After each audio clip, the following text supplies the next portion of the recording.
A life-changing event. I didn't see this coming.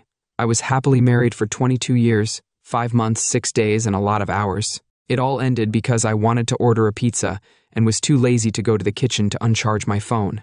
Surprisingly, my wife's phone was on the nightstand. At the other end of the couch, I say, as it's pretty unusual for the item in question not to be in her hand or tucked into her pocket, especially in the last few months when she's left the room to text, let alone talk. I heard the shower running noisily upstairs, which seemed odd for a late. It was Saturday afternoon, and I didn't think anything of it when I took her phone to order a takeout pizza from our favorite place. We hadn't discussed plans for the evening, and since there was no sign of anything cooking in the kitchen, I assumed we'd be having pizza from me and pasta for her. That was until I hit the back button. I pressed the button on my phone to log in, and the thing asked me for my password. I was so surprised that I looked at the phone like it had just cursed me and squeezed it tightly in retaliation. As soon as I started wondering why it was locked, a more important thought occurred to me. We've had identical iPhones for years, and neither of us has ever locked them before. I hadn't locked it in about 8 months when I checked the weather on her phone. I'm pretty good with computers and phones, so I saw the password request as a challenge. After a moment's thought, I entered the last 4 digits of her social security number, knowing that was the combination she'd set for our home safe, where we kept important papers like birth certificates and passports. The phone immediately unlocked, revealing a texting screen. I noticed that at the very top of the list was her best friend, Jen Jefferson. That meant the last message before Tracy had texted her to say she probably shouldn't have looked at the message list, which was a violation of her privacy rights. But then again, she's my wife, so I didn't think it was that big of a deal. I just looked to see what she and Jen were texting about. Could the price of an expensive pair of shoes really be that personal? A pair of shoes really be that personal, or a life-changing event? The pain I suddenly felt in my chest would have knocked me over if I'd been standing. I began to suck in air like a person being strangled. Everything went into a tangle. I wasn't sure if I had passed out, but when I came to, I realized I had. I was in tears and couldn't focus. I found out why my wife is a shower, and that the activities planned for the evening with a certain Neville were not their first meeting. I read through the entire conversation and had already started scrolling to see if there were any others. When I heard the shower go silent, I logged out of the app, locked my phone, and put it back where it was. I felt like someone had just hit me in the stomach with a baseball bat. I sank down on the edge of the couch and stared into nothingness. A short time later, Tracy came downstairs and walked into the living room. She was dressed nicely but not too sophisticated. I thought that was a nice touch.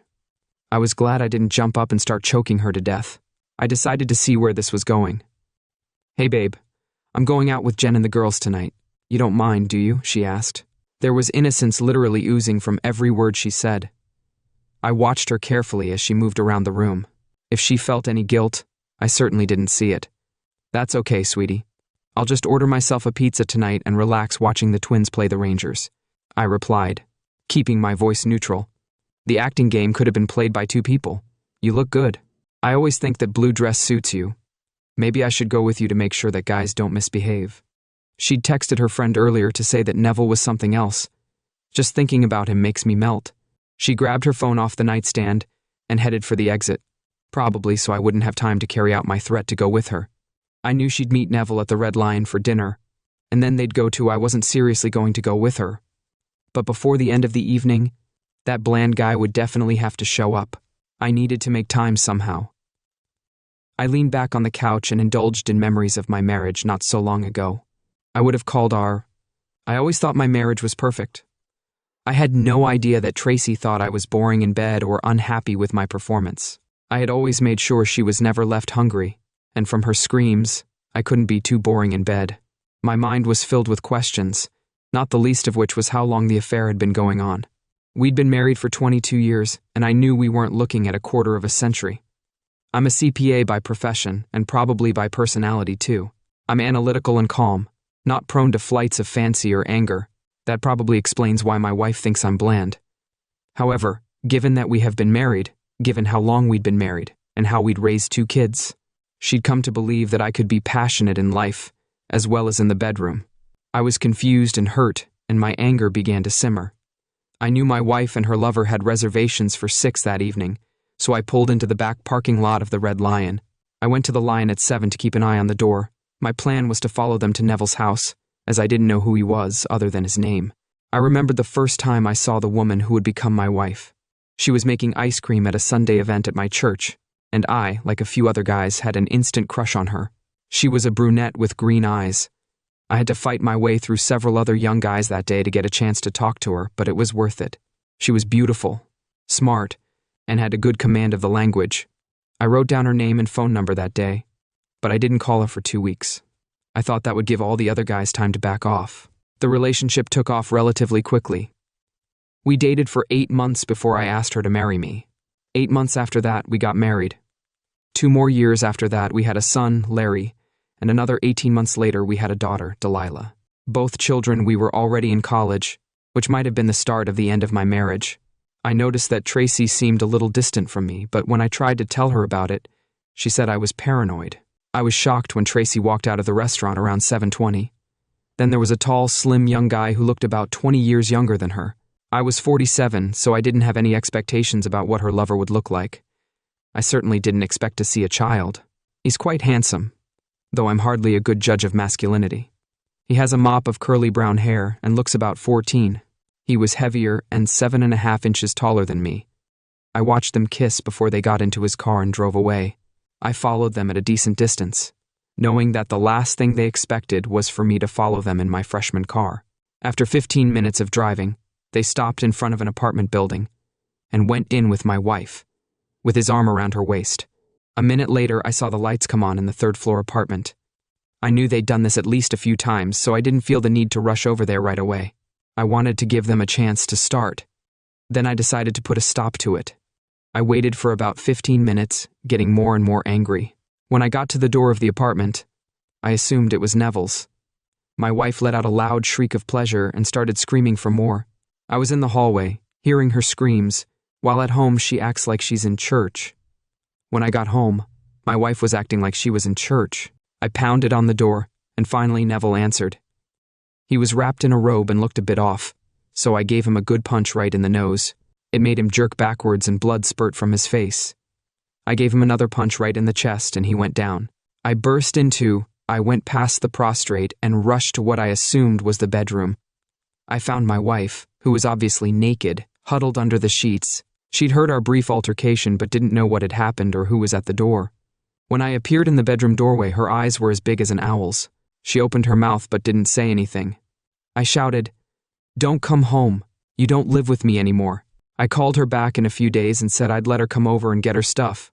Finally, she found her voice and answered as I turned to leave. "No, wait, it's not," she started to say, but then stopped abruptly. "I suppose it is, but we need to talk. No one has ever said truer words, but now is not the time or place." The lover boy stretched out on the floor and groaned, snuggling into my arms as I was about to walk past. Still on 100% adrenaline, I kicked my foot across his unprotected sternum, hearing what I assumed were broken ribs. I walked through his apartment door without closing it behind me, got in my car and drove home. I guess the rage and surprise on my part did me good, because the last time I'd fought someone was in 6th grade and I'd gotten my ass kicked then. Neville was considerably bigger than me, but I don't think it took me long. It took me less than 10 seconds to take him down on his back. Not bad for a bland guy, I thought as I pulled the car into the garage. Still in a bit of a frenzy, I grabbed a bottle of Jack Daniels from my liquor cabinet and poured 3 fingers worth into a regular water glass. Then I started strutting around the house, smashing several of the knickknacks. I hurled the knickknacks against the nearest wall. Then I grabbed my favorite knife from the bedroom table and plunged it into our wedding picture hanging on the bedroom wall. I could have done more damage, but I was brought back to reality by the doorbell ringing. I wasn't surprised when 2 police officers appeared on the doorstep. I opened the door and invited them in. The first officer waved at me in response. Then, with his hand on his gun, he stepped inside, followed by the second officer, also with his hand on his gun. I watched as they both looked over the debris I had left on the walls and floor from broken trinkets. The cops said they were there in response to a complaint from one Neville Douglas. It turned out that Mr. Douglas had been attacked in his apartment, breaking his nose and 2 ribs. Although Neville didn't know who attacked him, a woman who was in the apartment with him told the cops that it was me, her husband. I thought it was very nice of the cops not to call me her puppet husband. "We realize you were completely right to beat him unconscious, but we can't let every jilted husband retaliate with his fists. The first officer told me he wants you arrested and charged. I understand, but for the record, I didn't hit him. I only hit him twice. I told them twice, quietly, hoping that if I told the truth I would get a lighter sentence. Both officers looked me over from head to toe and then said, "Seems like you've got a good story here. You know, it looks like Mr. Douglas just fell for the wrong woman's husband." I transferred half of our checking and savings accounts to an account in my name only, and then paid off and closed our 2 joint credit cards. If only I had done that from the beginning when I caught my wife cheating. The first officer said it took almost a year before the court made her give me my share back. I had to live with my parents to survive. Well, if I'm not mistaken, I won't have to worry about living conditions for a while. I smiled. It seemed like the guy I was with didn't like being made a fool of by an old man. I saw the 2 officers look at me when they heard my strange comment. I didn't think it was my place to explain. I was at a loss when Tracy contested the divorce I'd filed while in prison. I was going to be incarcerated for quite some time, so I figured that would be the perfect solution for Tracy. "Love you. Dan, I have some feelings for Neville, but I don't love him the way I love you," Tracy said as she visited me in jail. "How can you say you love me when you've been cheating on me for I don't know how long?" The most dominant emotion was shock. She had no idea I'd seen her phone, so she was confused when I laid out her version of the text conversation with her best friend Jen. I told her I'd seen her text and that I didn't plan it. I said it just happened. I'm her co-worker and friend. He's a really nice guy. I think you two would have gotten along if you'd met under different circumstances. It's probably a good thing there was a table between us, or I might have tried. To get to the truth, I grimaced and growled. "How long ago, Trace? Have there been others?" I growled through gritted teeth for about 8 months. I think Neville is the only one. I felt so old and out of place when the kids left. He's breathed new life into me. You and I are the same as before. He's been something new. He's full of energy, and I like that. I like him, but that doesn't mean I don't have feelings for Dan. I still love you, Dan. I love you very much. I don't want a divorce. It just doesn't make sense to me. You can't have a husband and a lover at the same time. That's not how marriage works. At least our marriage isn't. So now you're going to be in jail for a while. She interjected. Why don't you just put off the divorce until you get out of here? Think about it while you're in jail. Nothing has to change. We can make important decisions when you get out. When you get out, why did you beat him so badly, Dan? I didn't beat him up. Why does everybody say that? The prairie boy only hit him twice. I argued only twice. He's much bigger than you, younger and healthier, she said. Rage is the great equalizer. She pressed her lips together and exhaled heavily through her nose. It was obvious she was thinking hard. How did you know about us? She asked. I thought we were so careful. Are you sure? You really want to know the answer to that? I let out a low growl. She refused to sign the divorce papers, even though I wasn't going anywhere for years. 6 months later, I found out from my son, who came to visit, that she'd let Neville live in our house. That same day, I got into a fight in the prison library and sent another inmate to the infirmary, which earned me a month of solitary confinement. He's not such a bad guy, Dad. At least he keeps Mom from feeling lonely. Eric said, if he's not such a bad guy, then why am I here? He's sleeping with that cheater you call your mother. I asked rather sharply. Technically, we're still married. I wanted a divorce. She refused to sign the petition, so you think it's okay for her to live with her lover? Eric made a grimace and stood up to finish his visit. My children alternated visits, coming once a month. 6 months later, my daughter Sherry casually, then she dropped another bombshell, mentioning how cute her mum looked with her growing potbelly. What did you just say? I interrupted while she chattered on and on about what daddy she asked about your mum's growing potbelly. Cher's mouth dropped open and she blushed. Oh, I shouldn't have said anything about that. Let's just pretend I didn't say anything. She asked, Baby, you may have just handed me the keys to the kingdom. I commented, start talking. 5 minutes later, I found out that Tracy is 3 months pregnant with Neville's baby. It seems she hasn't been taking birth control pills regularly since I went to prison. Even after Neville moved in with her, I was on the phone with my lawyer. The judge in our case didn't want to grant me a divorce while I was in jail because Tracy was adamantly opposed. But now that Tracy was pregnant with someone else's child, the judge granted my divorce on my terms. My attorney also got an order to stop my name being on the birth certificate of Tracy's child. She wasn't happy, but I didn't care. The gates opened, and I walked out free for the first time in 778 days. I still had almost 3 years of probation left on my 5-year sentence. I was sentenced to 3 years for third-degree assault, but unless I messed up big time, I was never going back. I realized that I hadn't been completely honest with the parole board. A few weeks ago, I told them that I was truly sorry for my actions that landed me in prison, and that I did everything I could to make sure I never made that mistake again. In reality, the only thing I regretted was being arrested. If I had the chance to do it again, I would do the same thing in a heartbeat, and probably even worse. Outside the gate, my lawyer was waiting for me. We shook hands, he drove me to my new place in New Haven, a studio apartment on the other side of town, where I used to live before my life was turned upside down. I decided to go back to the scene of the crime, or at least that's how it felt. I figured it would be easiest for an ex-con to find a job here, where people knew me. I decided to tell him why I'd spent time in prison, and that it would be easier for me to find a job than to explain it all to someone who didn't know me. This strategy worked perfectly. 2 days later, I got a job at Wilkie Outdoor Concepts, an earthwork and landscaping company.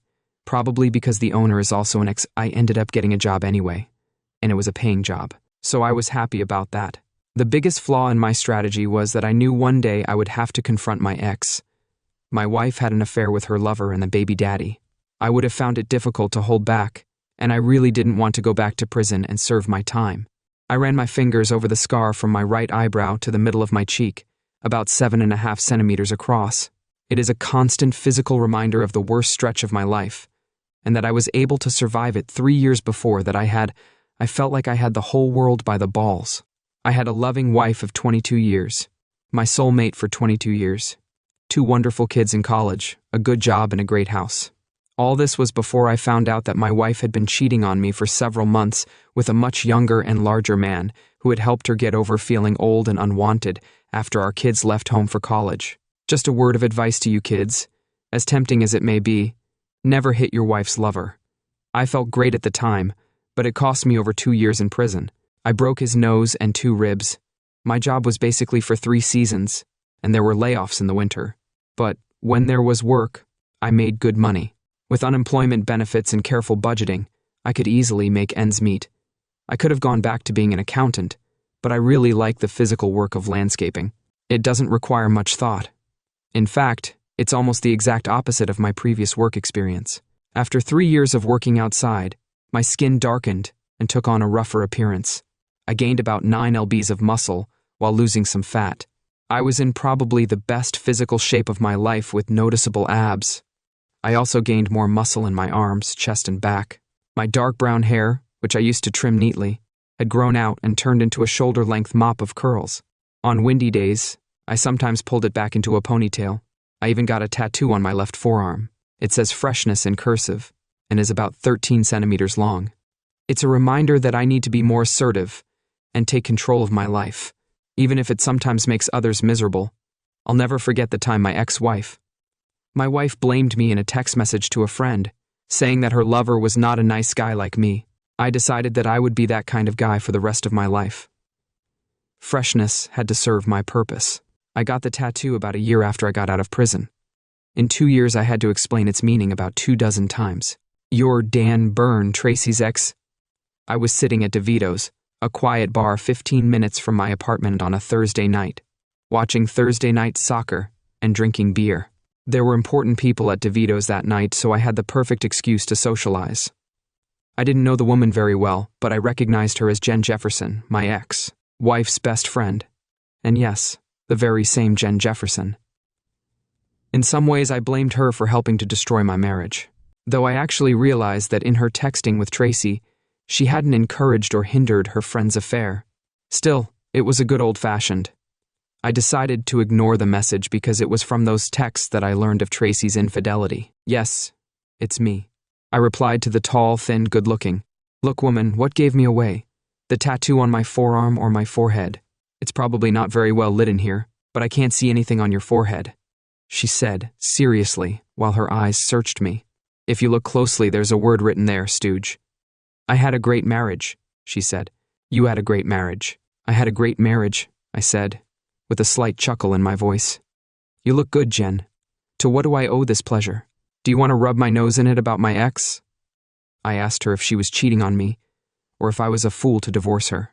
I watched Jen's face change from a smile to a grimace, and then I looked her over. She was wearing a dark blue floral print strappy sundress that ended about 10 centimeters above her knees, showing off her tanned skin. She was about the same age as me. I'd have to say that she took good care of herself. I would if I had the chance. Let me show you.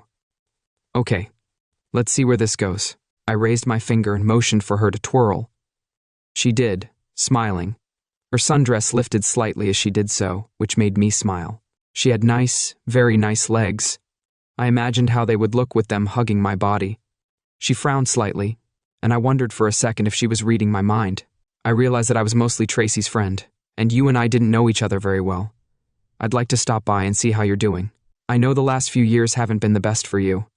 She explained, I'm doing fine now. It took a while, but almost everyone in town has been very helpful to me. By now, everyone knows the whole story, and I've gotten a lot of support. No one treats me like a criminal. Well, I want to be clear that I wasn't making excuses for Tracy's affair. I knew about it, but I didn't condone it. I thought it was wrong. And you've always struck me as a decent man. I told her that she should have divorced you before having a relationship, but she kept insisting that she loved you and that if you never found out about her affair, it wouldn't hurt you. We argued over this. My ex cheated on me before I divorced him. Have you ever thought about telling me? I asked. She blushed and lowered her eyes. No, she whispered. She was my friend and I only knew you a little. Mary Jo and Allie were also friends of my ex. We spent the evening chatting away. The only topics we avoided were my divorce and my ex. At one point, Jen said, I really like your new look. It's not bland, is it? I replied. Definitely not bland, Jen said, running her finger over the tattoo on my forearm. For some of us, bland isn't necessarily a bad thing. For some of us, it means you're a good guy, and good guys don't always finish last. She blushed slightly, and her friends smiled back. At some point, all three women dialed their numbers into my phone. Mary Jo started by cheekily asking if she could give me her number, and the others tried to keep up. 2 days later, I called Jen to arrange a date. She suggested that I should also call Mary Jo and Ally and ask them out, just to be fair. I'm sure you won't be disappointed. You can then make an informed decision as to whether you want to date one, two, or all three of us. She was really enthusiastic about the idea. I laughed and told her it wasn't a bad plan. It turned out to be a very good plan, and I had good dates with each of the women. It was easy for me, but I decided to try Jane as someone worth moving forward with. Are you going to keep dating all three? She asked when I asked her out on a second date. I would have realized that, but I was hoping you'd give me a chance to be the first to cement my relationship with you too. I know that if I don't ask, Mary Jo will not either. I assured her on our next date that it was more than just a love affair. We made love for half the night. We were both aware that neither of us were 25, but we felt that our experience and emotion gave us a lot of freshness. She whispered to me a few minutes later. Jen and I dated for 6 months before I asked her to marry me. I never asked her if she kept her friendship with Tracy or if they talked about me because I didn't care. Part of my life was long over. She, on the other hand, at a minimum thought about it. When she stopped crying after I asked her to marry me, she said she would never play Tracy, one man, one woman. Some may find that bland, but to me it's perfect. She said Tracy and Jen's relationship ended a few months after Tracy found out that her best friend was dating her ex. Tracy, you stole my husband from me, you cheater. Tracy told Jen what had happened. Jen, no, you gave him up. He divorced you. She said she didn't enjoy raising a child at a time in her life when she should be enjoying past accomplishments and grandchildren. Apparently, his willingness to take over everything in the bedroom had exhausted him, and they disagreed on many aspects of their home life. One day, my daughter told me that when she came home from work, she found a goodbye note on the kitchen table. Accidents happen, I replied.